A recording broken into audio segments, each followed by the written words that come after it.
상혁이 정훈의 집에 찾아갔을 때 이미 누군가 그의 집 앞에 서 있었다. 기자라든가 이야기 만들기 좋아하는 동네 아주머니 몇 명 정도 있지 않을까 생각했지만 예상외로 집 앞에 홀로 서 있던 사람은 나이가 지긋한 노인이었다. 누군가 자신의 모습을 보는 걸 원치 않았기 때문에 상혁은 멀찍이 떨어져서는 노인이 자리를 뜨길 기다렸다. 한참 동안 문을 두드리던 노인이 힘겨운 걸음으로 자리를 벗어났을 때 상혁은 크게 심호흡하고서 노인이 떠나간 그 자리에 서서 문을 두드렸다. 선생님, 안에 계십니까? 만나 뵙고 싶어서 찾아왔습니다. 열심히 불러보았지만 안에선 별다른 대답이 없었다. 정훈이 출소한 지 고작 2주가 지났을 뿐이지만 그간 많은 사람이 왔다 갔다 모양이었다. 저 이상한 사람 아닙니다. 그냥 잠시 이야기 좀 나누고 싶어서 왔습니다. 여전히 답이 없자 상혁은 잠시 고민하더니 조심스레 덧붙였다. 저는 김상혁이라고 합니다. 저도 선생님이 죽인 그 사람에게 가족을 잃었습니다. 그냥 이야기를 좀 나누고 싶습니다. 잠시간 침묵이 이어진 끝에 안에서 인기척이 들렸다. 들어오시길. 그리고 곧 문이 열리며 초췌한 얼굴의 남자가 상혁을 안으로 들였다. 지저분하지만 적당히 치우고 편한 곳에 앉으시게. 대접할 건 마땅히 없으니 그리 알고. 상혁이 너저분한 물건들을 치워놓고 자리에 앉자 정훈 역시 상혁의 맞은편에 앉았다.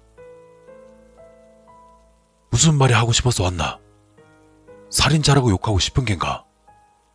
아니면 원수를 갚아줘서 고맙단 말을 하고 싶은 겐가? 상혁은 씁쓸한 얼굴로 말했다. 솔직히 말하면 그 둘을 다 말하고 싶습니다. 감사하다 말하고 싶기도 하고 너무했다고 말하고 싶기도 합니다. 그 말에 정우는 고웃음을 흘렸다. 이건 또 처음 보는 반응인데 보통 둘 중 하나였지. 자기 가족 죽게 한 그 쓰레기 새끼를 대신 죽여줬다면서 날 지켜 세우던 녀석. 그리고 고작 사과올 뿐인데 자기 감정에 못 이겨 살인을 저질렀다면서 날 깎아내리던 녀석. 둘 다 일리는 있다고 생각합니다. 뭐가 어찌되었건 그놈 때문에 사랑하는 사람을 잃었으니 당연히 저도 화가 나는 건 사실입니다. 처음 그 새끼가 죽었다는 소식 들었을 때 통쾌함을 느꼈던 것도 사실이죠. 하지만 결국 그건 사고였습니다. 선생님이나 제 가족, 그리고 다른 사람들의 가족들은 미치광이 살인마 때문이 아니라 그냥 버스에 탔다가 빗길에 미끄러진 트럭에 받치는 바람에 목숨을 잃은 거죠. 정우는 크게 한숨을 쉬고는 차분히 말했다. 그래, 사고였지. 음주운전도 아니었고 졸음운전도 아닌 단순 과실. 그건 나도 알고 있다네.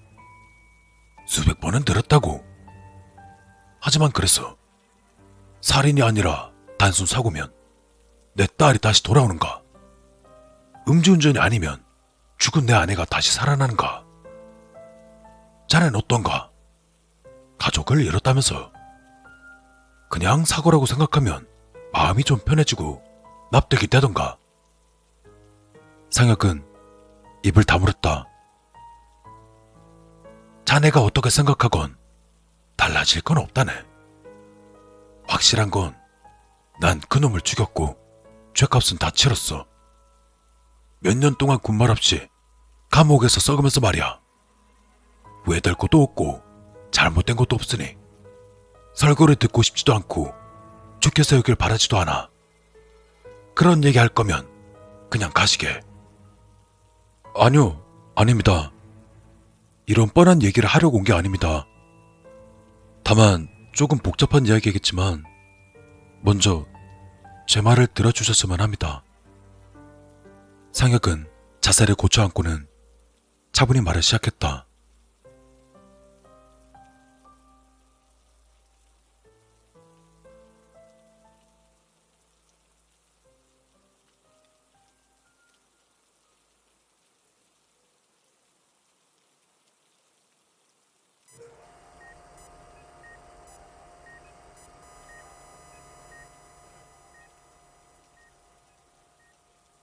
사실 선생님 소식을 뉴스로 듣기 전까지 말입니다.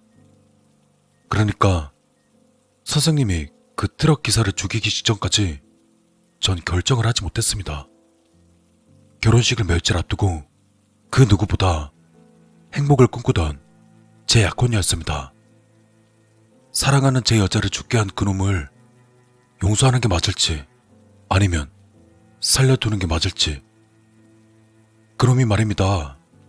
피해자 가족들 앞에 나타나서 울면서 사죄하던 그때 누군가는 용서하고 누군가는 욕을 했지만 전 아무것도 하지 못했습니다. 품에 숨겨놓은 망치를 꼭 쥔 채 고민하고 또 고민했지만 끝내 움직이지 못했습니다.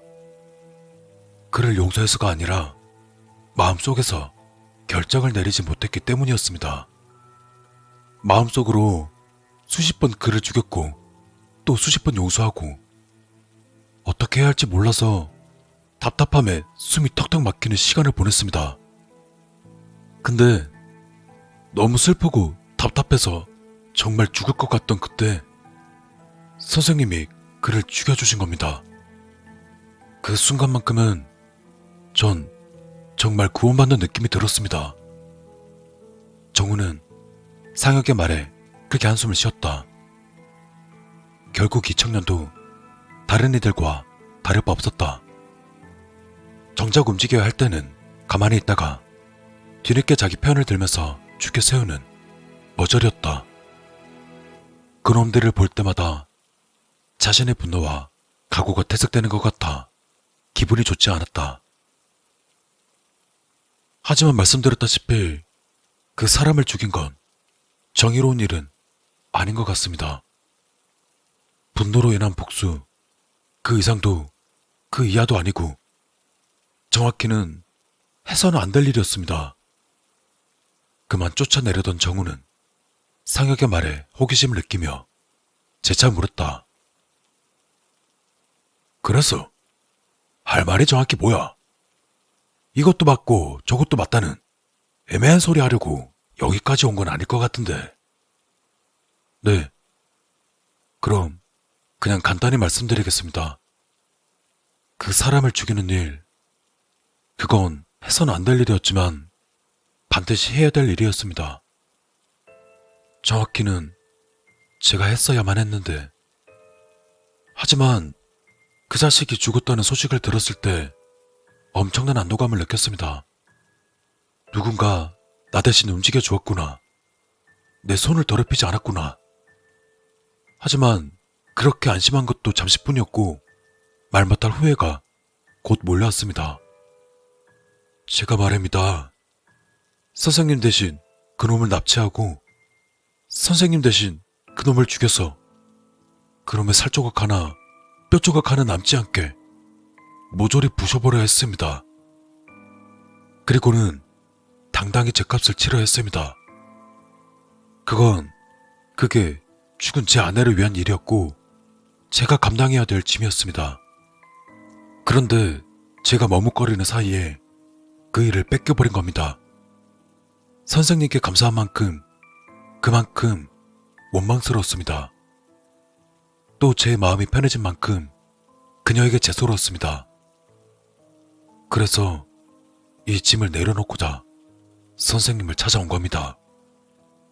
더 이상 후회하고 머뭇거리지 않기 위해서.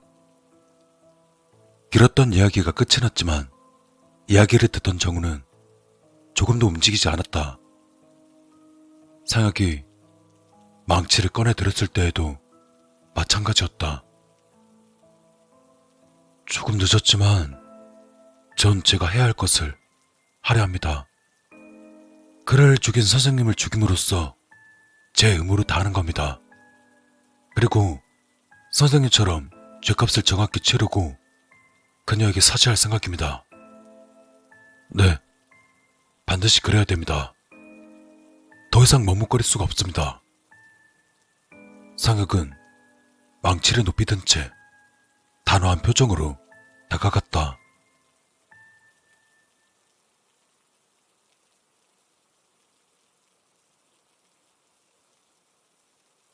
혹시 자네 문 밖에 있던 노인을 봤는가? 몇 시간이고 문을 두드리던 노인 말일세. 상황에 맞지 않는 침착한 정훈의 말에 상혁은 망치를 든 자세 그대로 멈춰서는 문 앞에 있던 그 노인을 떠올렸다. 내가 퇴소하고 나서 매일같이 찾아오는 노인이지. 70이 넘은 데다가 지병에 있어서 얼마나 더 살지는 알 수가 없다네. 그런데 그 노인이 하루 3번 밥 먹는 때 말고는 항상 문 앞에 와 있다네. 날 만나서 용서를 구하겠다고 말이야. 그 노인이 누군지 알겠나? 상혁은 멍하니 손을 내리고는 기억을 더듬어 보았다. 트럭기사 녀석의 그 아버지야. 내가 죽인 그놈 아버지야. 그렇다면 그놈 아버지는 매일같이 나에게 와서 왜 용서를 구할까? 상혁은 자기가 하려던 일도 있고는 더듬더듬 말했다. 자기 아들이 한 짓에 책임감을 느껴서? 거기까지 말했지만 그건 정답이 아닐 게 분명했다. 역시나 남자는 상혁의 말을 더 기다리지 않고 입을 열었다. 틀렸어. 자기 아들을 구하고 싶어서야. 자네 한번 생각해봐. 난 그놈을 죽였단 제목으로 감옥에 다녀왔지. 그런데 시체가 발견되었었나? 아니지. 난 바다에 버렸다고 증언했고 시체는 결국 찾지 못했어. 상혁의 등 뒤로 식은땀이 흐르기 시작했다. 자네는 운이 좋구만. 아직 늦지 않았어. 나를 죽이는 것보다 더 확실한 방법이 남아있으니. 자, 이제 그걸 내려놓고 날 따라오게.